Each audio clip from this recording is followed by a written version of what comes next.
1절 에서 곧 에돔의 족보는 이러하니라. 에서가 가나안 여인 중 헷 족속 엘론의 딸 아다와 히위 족속 시브온의 딸인 아나의 딸 오홀리바마를 자기 아내로 맞이하고 또 이스마엘의 딸 느바요의 누이 바스밧을 맞이하였더니 아다는 엘리바스를 에서에게서 낳았고 바스맛은 루엘을 낳았고 오홀리바마는 여우스와 얄람과 고라를 낳았으니 이들은 에서의 아들들이요 가나안 땅에서 그에게 태어난 자들이더라. 자, 오늘은 우리 이제 한 족가로 3번입니다. 우리 가로 없는 제목으로 해가지고는 1번 열조와의 언약으로 이렇게 되어져 있고요. 거기에 한 족가로 세 번째 야곱과의 선민 언약으로 되어져 있는데 거기에 지난 시간에 선민의 유복과 유민의 번창을 우리가 하고 거기에서 선민의 축복이라고 하는 35장의 내용을 공부를 했고 오늘 36장 유민의 번창에 대한 내용입니다. 아브라함이 이제 사라라고 하는 아내와 이제 하나님 앞에 언약을 받은 가운데 있었는데 아들을 낳지 못하니까 하갈이라고 하는 몸종을 통해 가지고 이스마엘을 하나님께서 이제 주셨어요. 그런 뒤에 사라를 통해 가지고 이제 이거는 약속으로 하나님께서 몸으로 내 몸에서 태어날 자 했는데 사라를 통해서 이삭을 주었는데 이 이삭은 언약으로 말미암은 아들이라고 하는 그런 맥락으로 이제 차별화가 되어집니다. 물론 이제 여기서 그두라라고 하는 첩을 통해 가지고 또 이제 다수의 이제 아이들을 낳게 되어집니다. 근데 하나님께서 이스마엘과 다수의 처첩의 아들들은 어디로 보내냐면 동편으로 보낸다고 그랬어요. 이 형제들의 동편에 거하게 하고 요단강 건너 이제 동편이 되겠죠. 이삭은 뭐 이제 가나안 땅에 거하게 되어지는데 하나님께서 이 이삭으로 하여금 지금 야곱과 에서라고 하는 두 아들을 주셨어요. 그래서 우리 언약의 내용을 확인할 때 아브라함은 열국의 아비가 되어진다고 이렇게 이야기를 했잖아요. 이 열국의 아비가 되어졌다.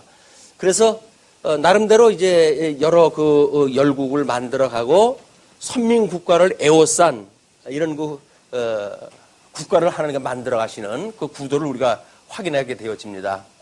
열국의 아비가 되어지고 이 이삭에게는 이제 야곱과 에서를 주시는데 야곱과 에서라고 하는 거는 하나님께서 뭐 우리가 예정이라고 하는 맥락으로 봤을 때 어떻게 하나님께서 이 언약을 이루어 가시는가 이건 우리 예정되어졌던 이런 대로 야곱은 사랑하시고 그리고 에서는 미워하시는 이런 가운데 지금 이 역사를 섭리하시고 리브가라고 하는 그 아내를 통해서 이제 잉태를 딱 하게 됐을 때 이제 내 그 몸에서 두 민족이 싸우는구나 이렇게 이야기가 됐어요. 네 민족이 싸우는구나. 그리고 큰 자가 작은 자를 섬겨야 되겠다. 그리고 너희의 그 민족이 나뉘어져야겠다라고 하는 그 약속을 갖다 하셨는데 그 약속을 이루어 가시는 것이 예정을 이루시는 겁니다. 이제 우리가 양대 언약 가운데 복을 이야기했을 때 복과 저주를 나누게 되어지잖아요. 그런데 어떤 사람은 복에 거하게 하고 어떤 사람은 복에 거하게 하시고 어떤 사람은 저주에 거하게 하시는가에 대한 맥락이거든요.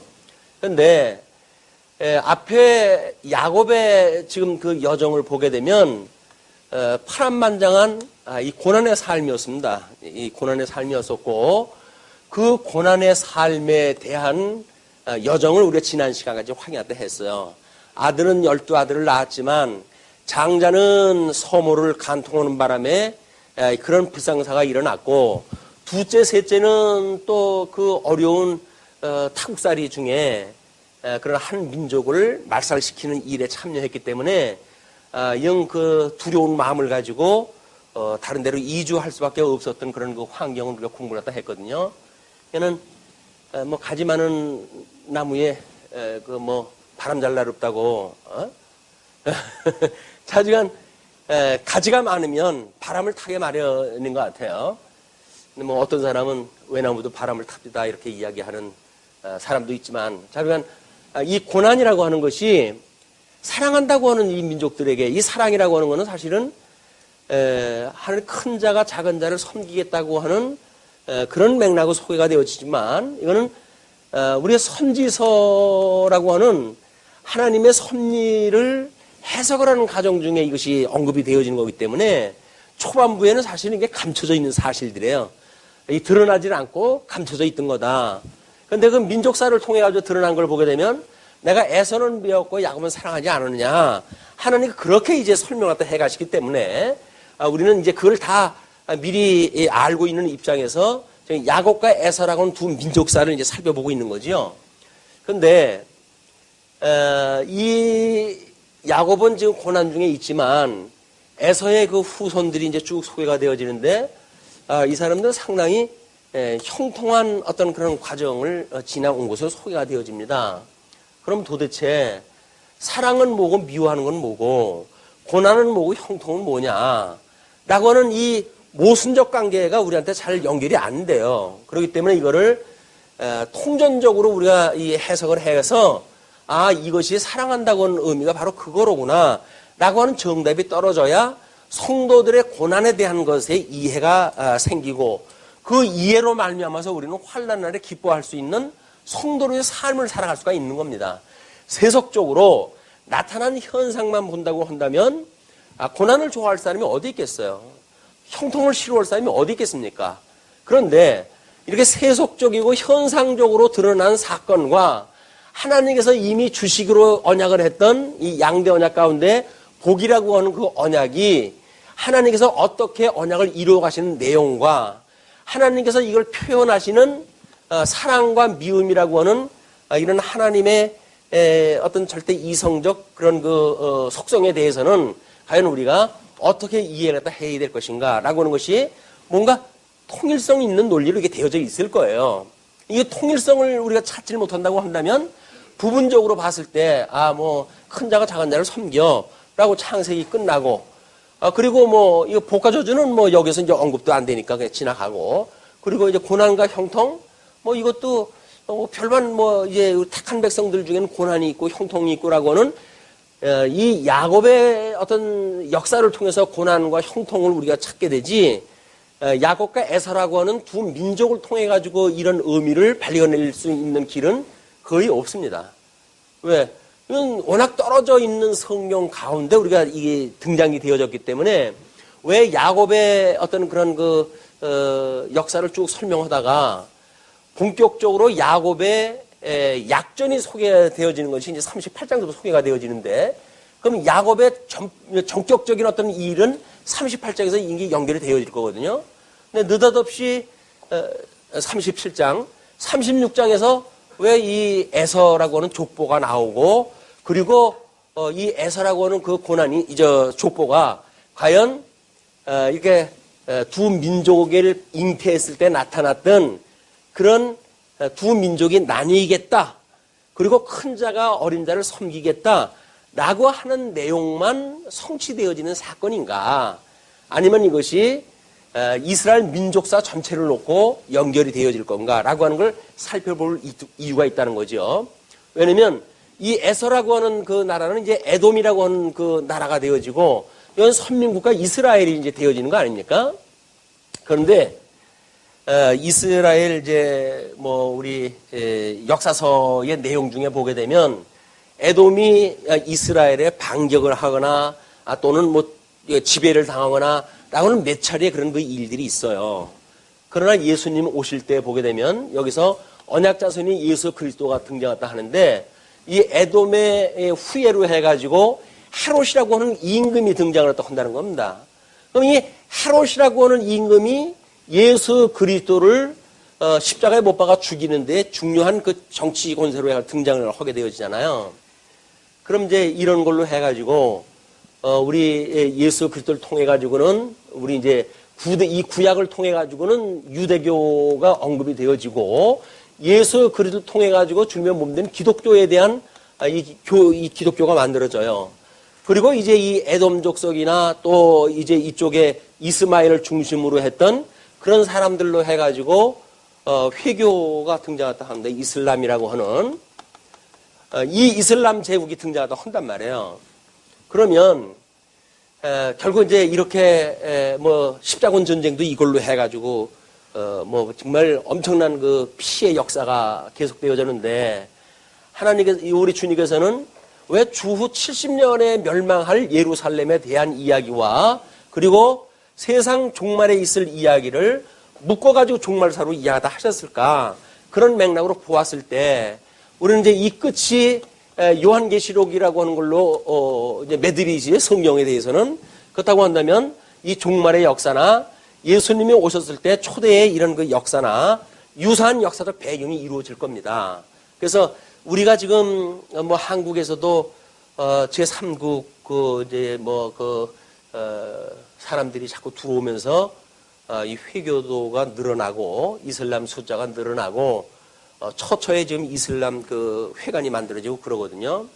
근데 한쪽에서는 마음을 열고 이 사람들을 받아들여야 된다. 이제 이렇게 보여지는데 물론 뭐 우리가 어떤 일반적인 삶으로 본다고 한다면 그런 맥락으로 이해를 해야 되겠죠. 그러나 기독교인으로서 이 사람들의 무슨 역할을 좀 준비할 것인가를 예의주시하지 않으면 안 돼요. 이게 시대적으로 하나님께서 섭리해 가시는 중요한 중심축에 있기 때문에 그렇습니다. 이제 유럽에서도 이제 뭐 무학정 이민 정책을 다 쓰고 하는 바람에 이슬람 교도들이 엄청나게 늘어났잖아요. 요즘 뭐 테러 사건이라든지 뭐 이런 것들이 전부 이제 그런 걸로 파생되어지는 일들인데, 그럼 이슬람교들에 의해 가지고 뭐 이제 히잡을 쓴다든지 뭐 이래 가지고 전체적인 문화가 이제 달라지니까 이 사람들은 자기네 신 알라가 주는 대로 아이들을 숨복숨복 낳았거든요. 그런데 사실은 유럽에 이제 그 자리를 잡고 있던 기독교의 이 사람들은 자녀를 안 낳는단 말이에요, 많이.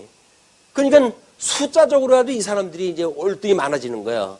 이 사람들이 숫자가 많아지고 숫자가 줄어들고, 근데 유감스럽게도 이 사람들이 세속적으로 수용하는 데가 민주주의라고 하는 그런 정치 체제로 해가지고 수용되어지는 거 아니에요? 그럼 민주주의라고 하는 건 뭐 사람 머리 숫자로 해가지고 어차피 이게 이제 정책이 만들어지고 그러는 건데, 긴장이 되어져 가지고 법을 갖다 만들어 가지고 히잡을 쓰지 못하게 한다든지 이렇게 이야기하는데 이미 대세는 기울었어요. 유대교의 이 이슬람교도의 숫자가 영향력을 미칠 만큼 되어졌다는 거죠, 유럽은. 그리고 이제 복음이 이쪽 아시아 쪽으로 왔으니까 아시아 쪽에 들어와가지고 대한민국의 복음이 오늘에까지 이르렀는데도 불구하고 이제 회교의 숫자가 점점 좀 늘어나고 있어요. 이슬람 숫자가. 그렇다고 한다면 유럽의 전철을 이제 한국 교회가 밟는다고 하는 거는 뭐 이건 불을 보듯 뻔한 사건입니다. 왜? 교회가 이미 세속화되어지기 시작을 하고 이렇게 되어진다는 거는 이제 기독교 자체 내의 어떤 복음 진리가 아니라 그냥 세에 의한 어떤 이런 그 역사가 이제 지속되어진다고 한다면 이 기독교는 점점 박해를 받을 수 없는 그런 환경에 치닫게 되어지고, 한국에 있던 복음은 물론 이제 아시아 쪽으로 건너가게 되어지겠죠.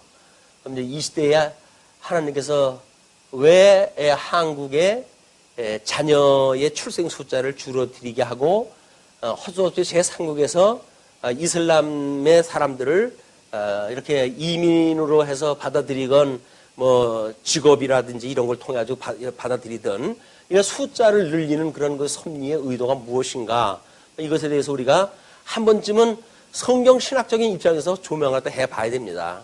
그래서 우리가 어떻게 이 이슬람 사람들이 가지고 있는 교리, 이런 거를 뛰어넘는 이 성경에서 나타나고 있는 교리를 우리가 확고하게 가지고 이 사람들을 전도의 대상이거나 아니면 우리가 통치할 수 있는 이런 복음으로 해가지고 장악할 수 있는 이런 세력을 볼 것인가, 아니면 여전히 민주주의라고 하는 정치 체제 속에서 수로 싸우는 그런 걸로 인해 가지고 기독교는 뭐 바깥에 나가지고 다른 사람 뭐 감싸 안아야 된다 어쩐다 하는 걸로 해가지고 무분별하게 만약에 이슬람을 그냥 수용을 한다고 한다면 지금 유럽의 그걸 우리가 피할 수가 없을 거예요. 그래도 과거의 어떤 유럽의 역사를 우리 이해를 한다고 한다면 오늘날 있는 한국의 역사를 우리 이해를 해야 되겠고, 차세대의 한국의 문화가 어떻게 되어진 걸 예측을 갖다 해서 이 기독교의 어떤 그런 그 방향성을 제시를 갖다 하고 이것이 필요한 때가 아닌가. 이건 자주간 복음으로 무장되지 않으면 기독교가 복음으로 무장되지 않으면 세속화되어지거나 아니면 다른 이교도의 뭐 상대적 그런 그 입장으로 놓이게 되어지죠. 왜냐면 종교다원주의라고 하는 맥락으로 봤을 때 뭐 너희들 기독교만 종교냐? 우리 종교다. 라고 하는 맥락으로 이제 이걸 이해를 한단 말이에요. 그렇게 되어지게 되면 기독교가 뭐 사망의 생명에 상킴받아진 기독교가 아니라 상대적으로 그저 뭐 어떤 그 근본주의와 근본주의의 이제 싸움으로 나중에 남을는지 모르겠어요. 이 사람들의 근본주의는 무섭습니다. 이 사람들은 뭐 말로는 아니라고 그러지만 이 사람들의 그 포교 정책이라든지 이런 걸 보게 되면 말 안 들으면 전부 죽이는 거예요. 이 사람들이. 그리고 이번에 뭐 그 기독교인들만 골라가지고 사살했던 사건이 이제 나타나고 그러지 않았어요? 명분을 갖다 해가지고는 뭐 모르는 이들이 뭐 이야기를 갖다가 이제 꾸려나갈는지 모르겠지만 이들이 가지고 있는 성경관, 이들의 그 어떤 성경에 의해서 보게 되면 이슬람을 거부하거나 하는 사람들은 전부 제거의 대상입니다. 근데 이제 그런 사람들하고 맞서가지고 기독교가 어떻게 복음을 증거하고 증인의 삶을 살 것인가라고 하는 문제가 우리가 이제 이렇게 눈여겨봐야 될 그런 그 차세대의 문화라고 보여지고 우리 자녀들이 이제 신앙생활도 할 때 점점 어려운 이제 국면으로 들어갈 거거든요.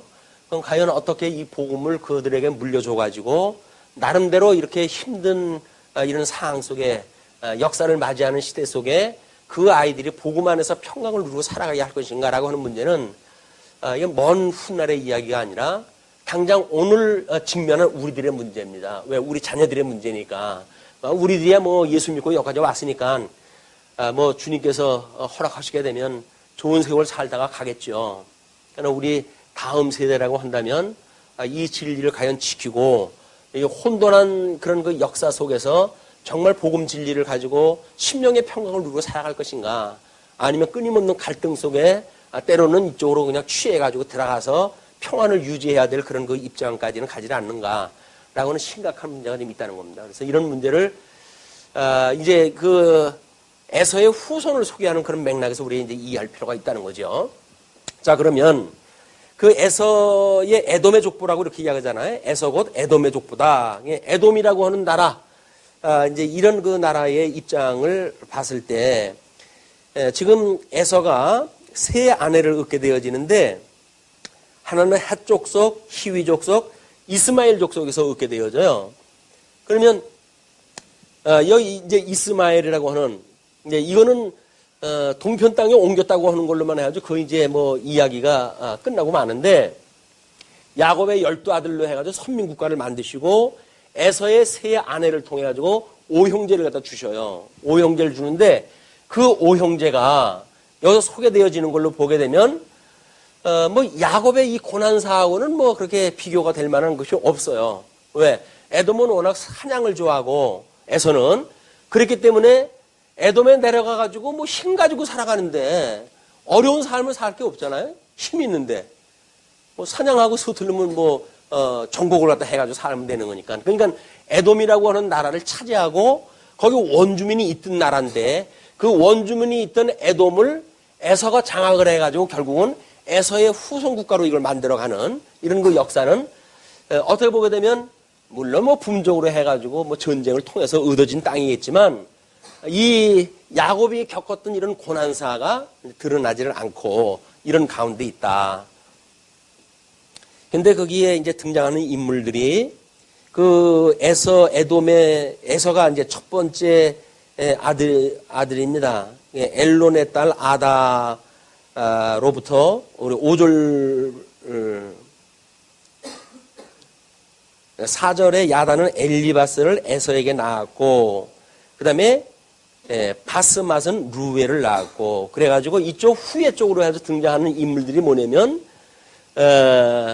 지금 이쪽에 그 제일 먼저 언급되어지는 것이 이스마엘을 통해 가지고 이스마엘 후손을 통해 가지고 아내들한테 그 낳은 아들이 소개가 되어지는데, 여기에 지금 누가 언급이 되어지죠? 첫 번째 엘리바스가 이제 등장을 해요. 엘리바스. 근데 우리가 이제 고대의 어떤 그 선조의 이름을 따는 것이 후손들의 이야기거든요. 근데 이 엘리바스가 등장을 하고, 그리고 또 한번 읽어보죠. 거기에서 그 에서가 자기의 아내들과 자기 자녀들과 자기의 모든 짐승과 자기가 가나안 땅에서 모은 모든 재물을 이끌고 그의 동생 야곱을 떠나 다른 곳으로 갔으니 두 사람의 소유가 풍부하여 함께 거주할 수 없음이러라. 물론 이유가 있어요. 하나님께서 예루살렘을 흩었을 때도 마찬가지지만 두 민족이 거할 수 없는 그런 그 입장이기 때문에 지금 이전을 갖다 했다는 겁니다. 그런데 그들이 거주하는 땅이 그들의 가축으로 말미암아 그들을 용납할 수 없었더라. 이에 이런 까닭에 에서 곧 에돔이 세일산에 거주하니라. 그래가지고 지금 에돔이라고 하는 나라 쪽으로 이동이 되어지는 거예요. 자연스럽게. 그런데 거기에 세일산에 있는 에돔 족속의 조상 에서의 족보는 이러하고 그 자손의 이름은 이러하니라. 이전되어져 있는 세일산에 있는 에돔 족속의 조상의 그런 그 족보를 소개가 되어지는데 그 자손의 이름은 이러하니라. 에서의 아내 아다의 아들은 엘리바스요. 그 다음에 에서의 아내 바스바스의 아들은 루엘이며 엘리바스의 아들들은 대만과, 이 대만이라고 하는 것은 인물이지만 대만 지역에 이제 그 엘리바스가 등장되어지는 걸로 욥기에서 나오지는데 거기에 대만과 그 다음에 오말과 스보와 가담과 그나스요. 에서의 아들 엘리바스의 첩 딥나는 아말렉을 엘리바스에게 낳았으니 이들은 에서의 아내 아다의 자손이며 루엘의 아들들은 나세 세라와 삼마와 미사니 이들은 에서의 아내 바스만의 자손이며 시브온의 손녀 아나의 딸 에서의 아내 오홀리바마의 아들들은 이러하니 그가 여우수와 얄람과 고라를 에서에게 낳았더라 라고 하는 자녀가 이제 소개가 되어져요. 그런데 15절서부터 보시게 되면 에서 자손 중 족장은 이러하니라. 에서의 장자 엘리바스의 자손으로는 대만 족장, 오말 족장, 스보 족장, 그나스 족장과 고라 족장, 가담 족장, 아멜렉 족장이니 이들은 에돔 땅에 있는 엘리바스의 족장들이요 이들은 아다의 자손이며 에소의 아들 르엘의 자손으로는 나핫 족장, 세라 족장, 삼마 족장, 미사 족장이니 이들은 에돔 땅에 있는 루엘의 족장이요 이들은 에서의 아내 바스맛의 자손이며 세 아내로부터 해가지고 이제 많은 그런 그 후손들이 태어납니다. 근데 에서의 아내인 오홀리바마의 아들들은 여우수 족장, 얄람 족장, 고라 족장이니 이들은 아나의 딸이요 에서의 아내인 오홀리바마로 말미암아 나온 족장들이라 해서 수많은 족장들이 이제 출생이 되어져요. 언약 자손으로 해가지고 12지파의 이스라엘 국가가 만들어지는 거에 반해가지고 여는 후손들마다 족장이 만들어지고 그래서 에돔 국가를 이제 만들어 갖는 그 여정이 소개가 되어지는 겁니다. 그러면서 그 20절 그 땅의 주민 호리 족속 세일의 자손은 그 땅 주민이 이제 있어요. 원주민이 있었는데 그 땅의 주민 호리 족속 세일의 자손은 로단과 소발과 시므온과 아나와 디손과 에셀과 디산이니 이들은 에돔 땅에 있는 세일의 자손 중 호리 족속의 족장들이요. 그 족장 중에 이 소말이라고 하는 사람이 이제 등장을 했다 해요. 욥기에 욥의 세 친구가 등장을 했다 하는데 엘리바스와 소발과 그다음에 이제 여기에서 언급되어지는 사람은 두 사람이에요. 그리고 빌닷이라고 하는 그 인물이 등장했다 하는데 뭐 성경 연구자들에 의하면 이 빌당은 이스마엘의 후손이라고 이제 여기는 사람들이 많습니다. 이 그두라의 첩으로부터 나온 그런 아들 중에 하나가 빌닷이라 이렇게 이야기하는데, 그러면 욥기에 등장을 했던 이제 세 친구,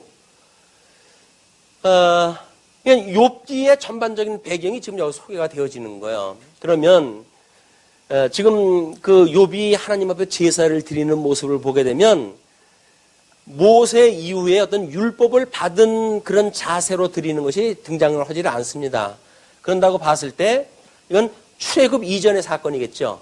이스라엘 사람들의 역사로 보면 출애굽 이전의 역사인데, 지금 이 사람들은, 이스라엘 백성들은 선민국가로 해가지고 12 아들들이 애굽이라고 하는 데를 내려가가지고 고난의 역사가 400년 동안 계속되어지는데, 반해서 이 에서의 후손들은 그냥 에돔이라고 하는 그런 왕국을 건설을 해버려요, 나라를.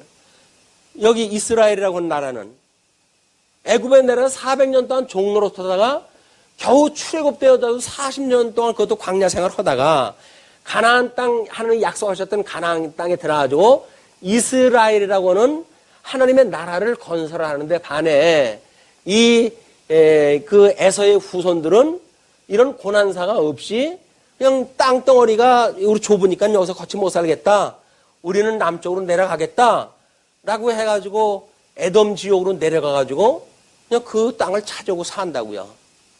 이 나라라고 하는 관점으로 보게 되면 왜 야곱의 그 민족 언약자손들은 고난을 통해 가지고 나라를 얻게 되어지고 이 에서의 후손들인 이 사람들은 아무런 고난이 없이 에돔이라고 하는 나라를 얻게 되어지는가? 이게 이제 기업의 문제예요. 우리가 양대 언약 중에 나라라고 하는 그런 거 문제입니다. 그러면 사랑과 미워한다는 이야기는 이게 하나님의 의에 대한 문제예요. 의에 대한 문제. 물론 이거 복과 저주라고 하는 맥락으로 우리가 같이 설명할 수가 있지만, 그러면 이제 의와 나라, 하나님께서 이 의와 나라라고 하는 상관관계를 야곱과 에서를 통해 가지고 통전적인 성경 역사를 통해서 우리한테 보여주는 거 아닙니까? 근데 하나님께서 복으로 준 자, 복 있는 자, 이 복 있는 자는 고난을 통해 가지고 결국은 하나님의 의에 이르게 되어지고, 하나님 미워하는 자, 저주받은 자는 그냥 형통한 가운데 그냥 살게 되어져요. 아담 이후의 모든 사람들은 저주 가운데 버려진 겁니다. 버려진 거기 때문에 이 사람들의 형통이라고 하는 거는 사망 권세 아래 놓여져 있는 이런 그 사람들로서 힘의 논리에 의해 가지고 그냥 장악을 하고 사는 거예요. 그런데 이 하나님의 언약자손들은 같이 지금 사망 권세 아래 있던 사람들은 아니에요. 그러니까 고난을 통하지 아니하고는 하나님의 의에 도달할 수가 없는 거예요. 그래서 택한 백성들은 고난을 받아야 하나님의 의에 이루게 되어지는데, 이것이 단순히 인간의 고난의 문제가 아니라 바로 하나님 자신의 고난의 문제고, 예수 그리스도의 죽으심과 부활이라고 하는 십자가의 사건을 통해 가지고 복음에 이르게 되어진다는 겁니다.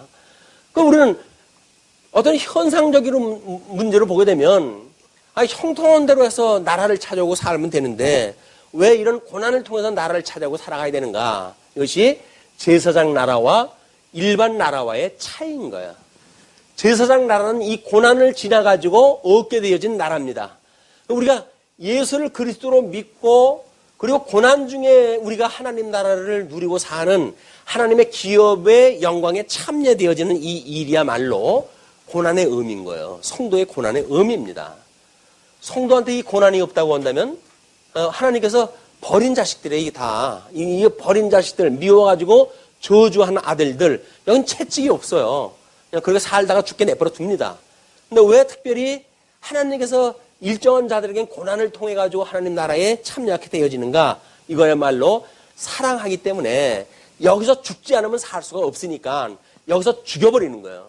여기서 죽어야 이 사망세계에 죽어야 생명세계에 살 수가 있기 때문에 사망세계에서의 죽음이라는 이야기입니다. 그러니까 이거의 고난은 상대적 고난이 아니라 이 사람들이 세상 사망 권세 아래 형통했지만 우리의 이 예수를 갖다 믿는 사람들은 사망 세계 속에서는 미워함을 받고 그리고 여기서 고난을 당하고 그러고 여기서 죽어가지고 나가는 곳이 하나님의 나라의 천국. 그게 구원의 역사란 말이에요. 이 사망 권세로부터 노임을 받는 것. 이것이 참 자유를 얻은 백성들이 이게 우리가 가치로 누리고 사는 겁니다. 그러니까 성도들이 끊임없이 이걸 깨닫는 사건이라고 한다면 우리는 이 고난에 대해서 얼마나 기쁘게 생각을 해야 될 일인가라고 하는 문제를 시문학적으로 이제 표현한 것이 욥기서란 말이에요. 욥기서. 우리는 욥기에 욥의 그 형통했던 삶, 뭐 이런 거 삶을 통해 가지고 뭐 부러운 곳이 없던 삶 아닙니까? 왜 그 형통했던 욥에게 이런 애매한 고난을 당하게 하시고, 그리고 어줍지 않은 이 친구들, 과거의 친구들에게 이 신학적인 그런 그 농고를 통해 가지고 참 수많은 고민과 고통 속에서 자기의 생각 세계를 정리하고 그동안 귀로만 들었던 하나님에 대하여 눈으로 볼 수 있는 이런 고난의 여정을 주셨는가라고 하는 문제가 우리 성도들의 견인의 복을 깨닫게 되어지는 거다. 예수님을 믿고 구원받은 백성인데 잘 살면 얼마나 좋겠어요. 근데 왜 하나님께서는 예수 믿는 사람들을 여전히 고난 속에다 넣어두시는가라고 하는 문제는 끊임없이 우리를 거룩하게 만드시고 제사장 나라를 만들기 위한 하나님의 섭리이기 때문에 우리는 이 고난, 환난 날에 우리가 온전히 기뻐해야 될 이유가 있다. 예수님을 믿음으로 이제 고난을 받는 일 아닙니까? 예수를 믿기 때문에 우리가 이 고난을 받는다고 한다면, 그래서 그 고난에 대하여 우리가 이 놀라운 하나님의 복을 깨닫게 하시기 위한 섭리고, 이런 섭리를 깨닫는다고 한다면 고난이라고 하는 것이 단순히 고생 끝에 낙이 와요 라고는 맥락으로 우리가 고난을 기뻐하는 게 아닙니다. 이 고난을 인내하면 형통한 날을 주실 거예요 라고는 단순한 길이 선적 그런 그 섭리도 아니란 말이에요. 이거는 사망에서 생명으로 옮긴 바 되어졌다고 하는 반증의 역사고 자기 신앙 고백의 역사예요. 우리가 기꺼이 예수 그리스도의 죽으심에 참여할 수 있는 성도의 어떤 담대한 믿음, 세상이 우리를 미워한다 할지라도 우리가 환난아 우리 맞서가지고 남풍아 불어라 북풍아 일어나라 하는 아가서 기자의 그런 그 노래처럼 우리는 세상의 그런 그 고난에 대하여 맞설 이유가 있다. 거기서 무슨 형통 이 싸움에 이겨가지고 뭔가 우리가 쾌지를 부르겠다는 그런 그 개념도 아니에요. 왜냐하면 우리는 끊임없이 이 사건을 통해 가지고 나는 창세전에 그리스도 안에서 예정되어졌고 선택받기로 예정되어진 자기 때문에 나의 이름은 저 하늘에 이미 기록이 되어져 있는 거야. 그것이 예배 시간 전에 불렀던 찬송의 가사의 내용입니다. 우리 이름이 하늘의 이 어린 생명책에 어린 양 생명책에 기록되어져 있다고 하는 것이 우리들의 기쁨이란 말이야. 단순히 여기서 고난을 받느냐 형통을 갖다 하느냐라고 하는 문제로 일희일비하는 이런 어떤 세속적이고 상대적이고 또는 시간적 개념 속에서 누리고 공간적 개념 속에서 누리는 이런 단순한 논리가 아니라 적어도 사망으로부터 생명으로 옮긴 바 되어진 영원한 생명을 가진 자로서의 자기의 확신이고 자기의 그런 어떤 가치의 고백이다. 이것이 성도들이 힘을 가지고 살아가는 이유예요. 세상이 주는 단순한 이런 그 논리를 가지고는 비교가 안 된 그런 그 이야기입니다. 영생을 얻은 자로서 우리의 이름이 하늘에 이미 기록되어져 있기 때문에 우리가 어떤 고난에 있다 할지라도 끝내 주님의 몸된 교회는 음부의 권세가 무너뜨릴 수 없고 나는 주님 다시 오시는 그날까지 우리 주님 손에 붙들려 가지고 살아갈 수밖에 없는 성도라고 하는 그런 자기 확신 이걸 가지고 우리가 살아가는 성도야말로 이런 환난의 시기, 이 환난의 시기에 우리가 대처했다 할 수 있는 궁극적인 답을 갖다 얻을 수 있지 않겠느냐라는 생각이 듭니다. 물론 이제 여기에 이르기 전까지 우리 세속적으로 해가지고 경제적으로, 사회적으로, 정치적으로 많은 어려움이 있겠지만 신앙적으로 이렇게 궁극적으로 가게 되어지게 되면 끝날 아니에요, 끝날. 이제 이 끝날에 있을 일들에 대하여 초대교회로부터 지금까지 끊임없이 이런 구도로 이루어졌던 거예요, 우리가.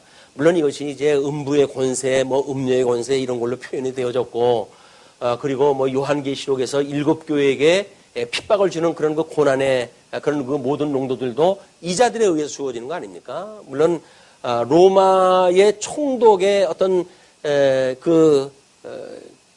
로마의 그 가이사라고 하는 황제에 의해 가지고 지금 회교의 이 헤롯이라고 하는 그 임금은 이 유대 나라의 총독이 아니라 이게 분봉왕이라고 왕이란 말이에요, 왕. 그럼 유대 제국의 왕이에요, 이 사람은. 그렇지만 로마 제국에서 권세를 주지 않으면 왕 노릇할 수 없는 거 아니에요.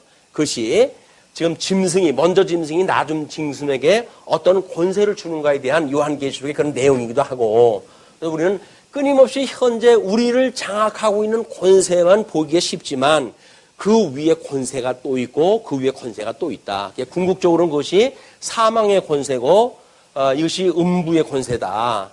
이 음부의 권세에서 주님의 몸된 교회는 끊임없이 공격을 받고 있기 때문에 이것이 역사적으로는 현실적으로 지금 우리들한테 당하고 있는 현실의 문제예요. 끊임없이 우리를 이 음부의 권세에 공격을 갖다 해보고 있다. 그러면 이 짐승 권세와 음부의 권세를 우리가 꿰뚫어 볼 수가 있어야 진리를 더욱 우리가 공고히 해갈 것이고, 짐승 권세가 우리가 똑바로 볼 수가 있어야 세상 권세에 굴복하지 아니하고, 세상 권세에 굴복하지 않는다고 그 사람들과 우리가 맞서가 싸우는 게 아니잖아요. 너무나 놀라운 승리의 방법이 뭡니까? 그들이 우리를 공격을 갖다 했을 때 우리가 빙긋이 웃어준다는 거예요. 그들이 우리를 공격을 갖다 했을 때 그들을 위해서 축복을 갖다 한다는 거예요. 어린 양 권세입니다, 그게. 그러니까 세상에 나가서 어떤 힘겨루기 싸우는 것이 기독교가 아니라, 기독교는 공격을 갖다 해오게 되면 그들을 위해서 축복을 갖다 해주는 거예요. 제일 그 밉상이 뭡니까? 아무리 싫은 소리를 갖다 하고 음해를 갖다 하고 다른 사람하고 모함을 갖다 해가 찍어 누르고, 그런데도 그냥 아무 반응이 없어. 저 인간은 죽은 인간이냐 어떻게 된 거냐, 좀 뭘 죽겠다고 그래야 내가 좀 있는 힘을 동해가지고 좀 도와줄까 뭐 이래가지고 좀 제세를 하고 싶은데 아무리 찍어 눌러도 아무 얘기도 없어. 그리고 그냥 묵묵히 그를 위해서 축복 기도를 갖다 해주고 앉았으니 제일 기분 나쁘잖아요.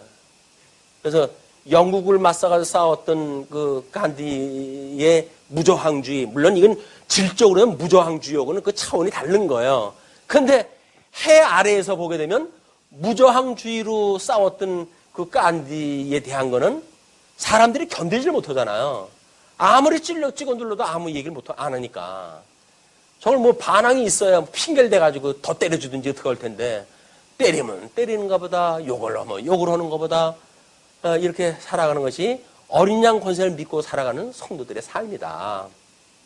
뭐 우리는 무정주의를 다 허재는 것이 아닙니다. 오히려 적극적으로 우리를 핍박하는 자들을 위해서 축복을 갖다 하고 후욕하는 자들을 축복하는 것이 서신서 끊임없이 어린 양 권세를 믿는 성도들에게 권면하는 사항이에요. 거기서 원수까지도 사랑하면서 그러라고 그러는데 교회 안에서 성도들끼리 못 잡아먹어가지고 으르렁 한다는 이야기는 그냥 체면이 말이 아닌 거예요, 이게. 우리가 이 원리가 다 알게 되면. 그런데 뭐 어렸을 적에는 더욱있어요. 뭐 우리가 세속적인 그런 감각이 크기 때문에 어쩔 수 없이 그랬지만 점점 성경을 배워가면 배워갈수록 어린 양 권세가 실체적으로 보이잖아요. 그렇기 때문에 이제는 하나님 앞에 입을 열기가 무서워져요. 두렵고. 그러니까는 하나님이 행하시는 일인가벼. 그냥 이렇게 해가면서 어떤 계획이시기 행하실까. 장관 역사를 통해서 섭리하시는 거 하나님께서 우리 인생 70이요 강건한 80이라고 하는 짧은 시각으로 보고 있는 것이 얼마나 데이터가 흔들리기 쉽겠어요. 근데 이런 긴 역사를 통해서 섭리하시는 하나님을 우리가 통해서 깨닫게 되어지게 되면 너무 짧은 데이터에 의해서 일이 일비하지 않는다. 나의 경험을 내세우고 뭐 주장을 하는 뭐 이런 그 친구들이나 자기가 알고 있는 어떤 교리를 가지고 소개하는 그런 친구들이나 이런 그 친구들과 달리 우리 이 하나님이 어떠한 하나님인가를 깨달아가지고 욥처럼 그냥 이렇게 귀로만 들었었다니, 우리 하나님에 대하여 귀로만 들었었더니 눈으로 확인되어지는 우리 어떤 성장의 기회, 거룩하게 되어져가는 기회, 이런 기회가 성도의 고난의 의미가 있는 겁니다. 우리는 하나님을 귀로만 들었던 그 하나님을 눈으로 본다고 하는 그 이야기가 얼마나 이게 전환점이 되어지는 겁니까? 자기 체험적인 것이고 자기 신앙의 확신이 되어지는 것이고, 이런 그 맥락을 가지고 우리가 나머지 부분을 확인을 다 하시고, 뿐만 아니라 뭐 이제 더부살이로 이제 욥기에 대한 것이 설명이 되어졌지만 욥기의 배경도 이런 배경을 가지고 욥기서를 다시 한번 읽어보세요. 그러면 소발이 이야기했던 처음은 미약했으나 그 나중은 창대하리라라고 이제 이야기했던 것이 소발의 공격에서 나오게 되어지거든요. 그런데 소발의 그 이야기가 이 오론이에게 잘못되어져 있는 신간으로 이야기했다 했다라고 말한다고 한다면 욥이 나중에 창대하면 안 되잖아요. 근데 욥의 말대로 욥은 창대하게 됐어요. 재산이 2배씩이나 하나님께 주셨으니까. 그러니까 오히려 이 미약했던 처음과 달리 이 나중에 창대하게 된 역사를 소발이 말한 대로 되어졌다니까요. 부분적으로 안 맞는 게 아니에요. 부분적으로 맞는 거예요. 그렇기 때문에 어떤 흑백 논리로 이 친구들의 논리를 갖다 이해하는 것도 우리가 한 번쯤은 경계를 갖다 하고, 그래서 성경이 정말 말하고자 하는 것이 무엇인가, 부분적으로 맞는 논리를 가지고 이야기를 함에도 불구하고 왜 하나님께서 이들을 책망하셨는가라고 하는 맥락, 또 욥은 뭐 당대의 의인이었었지만 하나님께서 왜 욥을 책망을 하셨는가라고 하는 것이 우리가 칭의로부터 이 견인에 이르는 그 신앙생활에 대해서 끊임없이 확인하고 있지 않습니까? 그러면 욥이 처음에 그런 그 하나님 앞에 신앙생활을 했던 그런 그 일은 이거예요. 그런데 고난을 통해 가지고 욥이 흔들리는 거 아닙니까? 생일을 저주하고 내가 막 이게 태어나지 않았으면 이 고난이 없는 건데 왜 내가 태어나가지고 이 고난을 당한단 말이냐? 그 사단이 정말 하나님을 욕할 겁니다. 라고 이제 이야기를 했지만 하나님을 욕하는 데는 이루지 않았지만 자기의 생일을 저주하는 데까지는 나가버리고 말잖아, 이게. 하나님께서 그 욥을 책망을 하시는 거예요. 그랬을 때 내가 귀로만 들었더니 이제 보니까 하나님에 대하여 내가 얼굴을 봅니다. 그 이야기에 눈으로 봅니다. 우리가 끊임없이 우리 주님을 우리 고린도서에서도 그러잖아요. 이제 그 너희들이 본 그 성경, 미숙한 그런 성경관 이런 것들이 온전한 것이 올 적에는 끝이 날 터인데 지금은 희미하게 너희들이 보지만 나중에는 마주 보는 것 같이 보게 되어진다 그러잖아요. 그럼 성경 계시를 통해 가지고 또 이 통전적인 성경 해석 방법에 의해서 우리는 하나님을 거의 마주 보듯이 볼 수 있는 지금 입장에 와 있는 거예요. 하나님을. 그 하나님이 우리를 뭐 이 고난 속에 넣는다고 해가지고 그 하나님 모르지는 않잖아요. 그 고난에 주는 이 고난에 우리 처하게 하시는데 허락하시는 하나님을 보게 되면 그 하나님을 마주 보고 있는 거예요. 왜? 우리 예수 그리스도의 우리 고난에 참여하고 되어주고 있으니까 체험적으로 예수 그리스도 고난에 참여가 되어지는 거 아니에요? 어떻게 더 마주봐요? 완전히 한 몸 섞어가지고 좀 당하고 있는 고난인데 이만큼 우리는 예수 그리스도의 고난에 참여한 바 되어졌다. 그냥 관념적으로 믿는 그런 이 믿음의 세계가 아니라 우리가 체험적으로 이렇게 눈으로 보게 되어지는 이런 데까지 이르는 것이다. 쉬는 시간에 구원파에 대한 이야기를 했지만 이걸 가지고 구원받았다고 해가지고 식은 소리 하는 사람들은 여기에 이르지 못해요. 이 섰다 하면 넘어질까 조심하라고 그러잖아요. 뭔 구원에 구자도 못 따라가는 사람들이 구원까지 이르렀다고 해가지고 식은 소리를 갖다 해가지고 이야기도 합니까? 안 돼요. 이 견인이라고 하는데 이르러야 우리는 영화에 이제 이르게 되어지는 거야.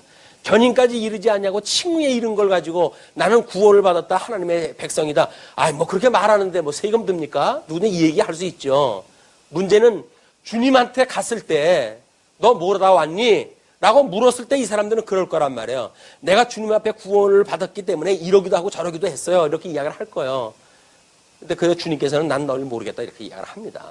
그런데 이쪽에 있는 사람들은 이 불시험을 당하고 왔으면서도 나는 주님을 믿은 것밖에는 아무것도 한 것이 없어요. 라고 고백을 할 수밖에 없잖아요. 그때 착하고 충성된 종아, 내가 나를 믿었으니 하나님께서 너를 받으리라 라고 우리를 하나님 나라의 백성으로 우리를 인도하다 하실 겁니다.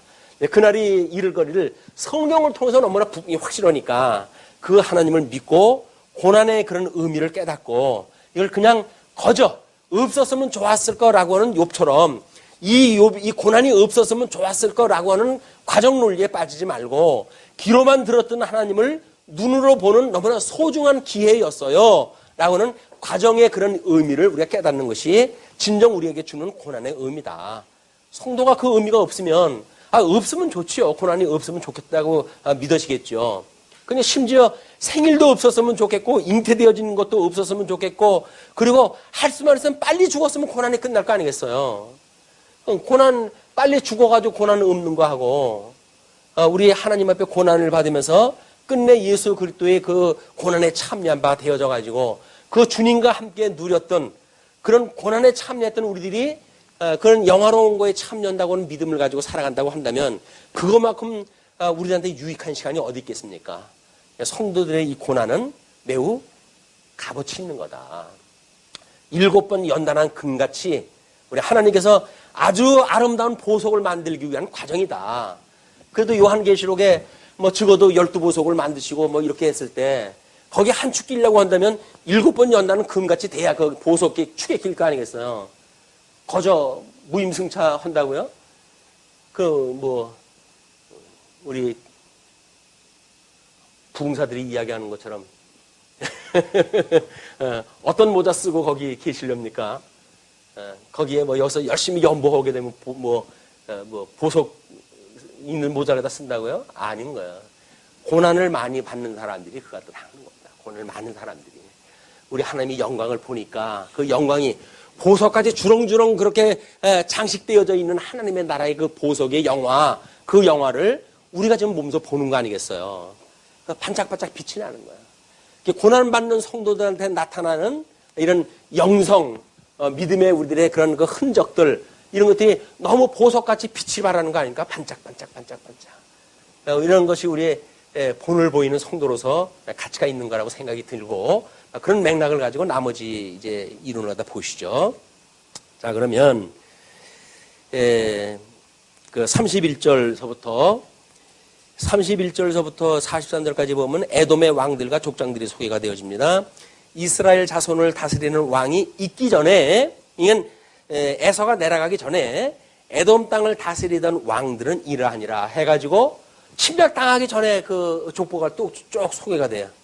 부올의 아들 벨라가 에돔의 왕이 되었으니 그 도성의 이름은 다나바며 벨라가 죽고 보스라 사람 세라의 아들 요밥이 그를 대신하여 왕이 되었고 요밥이 죽고 대만 족속의 땅의 후삼이 그를 대신하여 왕이 되었고 후삼이 죽고 부다스의 아들 곧 모압들에서 미디안 족속을 친 하닷이 그를 대신하여 왕이 되었으니 그 도성 이름은 아윗이며 하닷이 죽고 마스레가의 삼나가 그를 대신하여 왕이 되었고 삼나가 죽고 유브라데 강변 르호봇의 사울이 그를 대신하여 왕이 되었고 이때는 지금 유브라데 저 이북의 지역까지 두루 족속들이 지금 있는 흔적이 흩어져 있는 족속들이 그 나라에 와가지고 왕이 되어지는 그런 그 왕들의 소개가 되어지는 거예요. 그러니까는 유브라데가 가까이에 있었던 우리들의 이 빌닷이라고 하는 사람이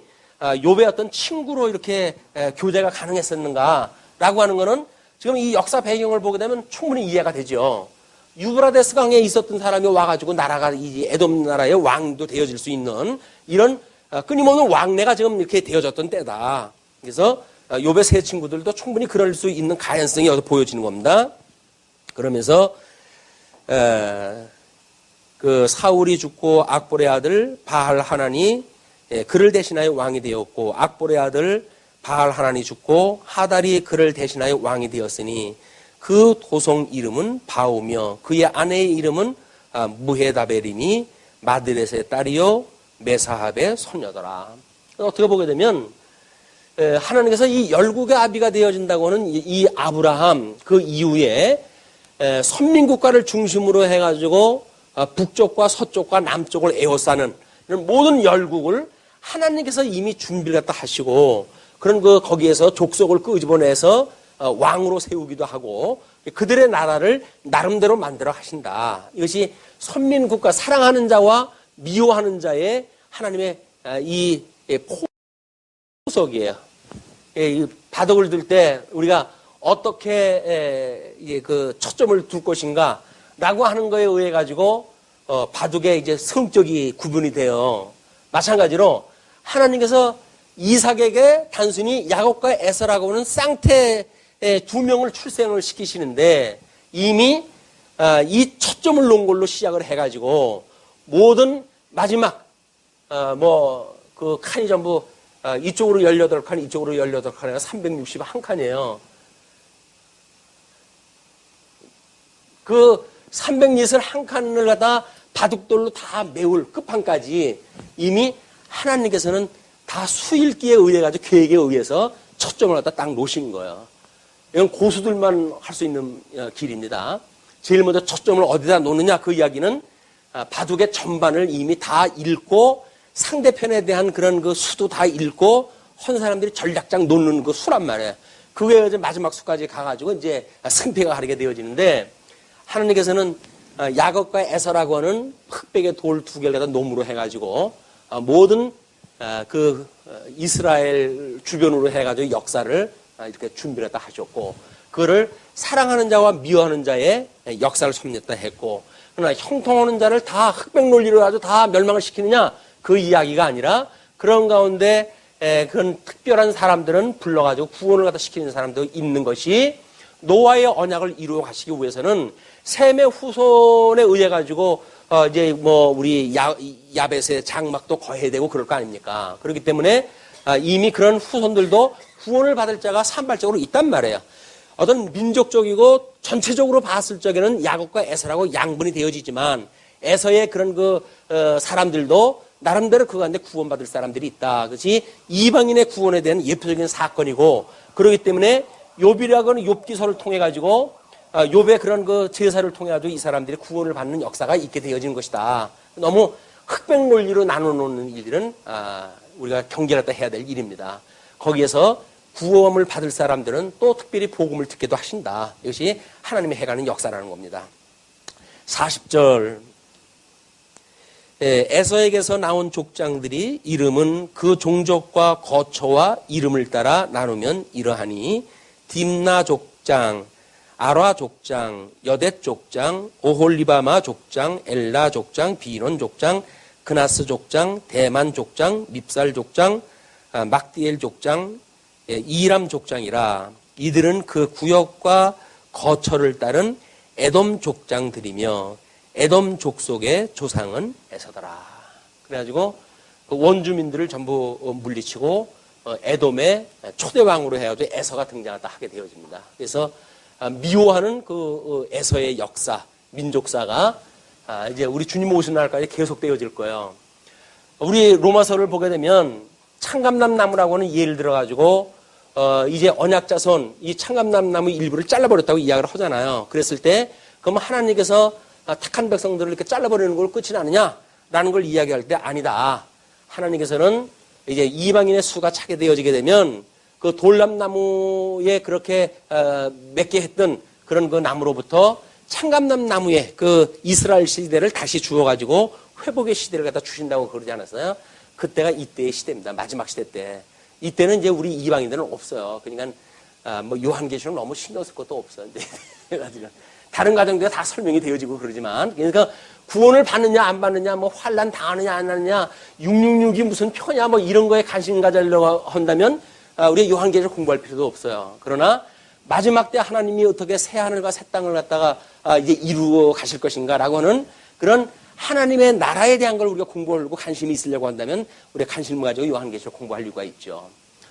이건 다음에 기대가 다 하시고 오늘 여기서 마치죠. 기도하시겠습니다.